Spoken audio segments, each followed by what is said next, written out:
చీకట్లో నా ప్రయాణం చూడండి ఫ్రెండ్స్. ఇప్పుడే తెల్లారుతుంది, చీకటిగా ఉంది చూడండి.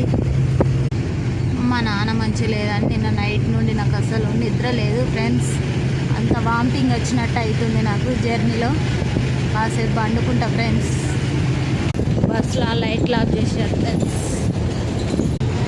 బస్సులో చాలా తక్కువ ఉన్నారు ఫ్రెండ్స్ మంది. దానివల్ల కాసేపు ఇట్లా ఒరిగిన నేను.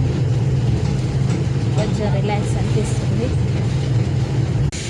చూడండి చీకటి ఎట్లుందో. ఇంటికి పోయేసరికి ఎంత టైం అవుతుందో చూద్దాం. తెల్లారింది ఫ్రెండ్స్. ఇప్పుడు బస్సులు కనిపిస్తున్నాయి స్పష్టంగా. Good morning friends. తెల్లారింది. దేవుడు కూడా తెలియదు నాకు, కానీ తెల్లారింది. Bye friends.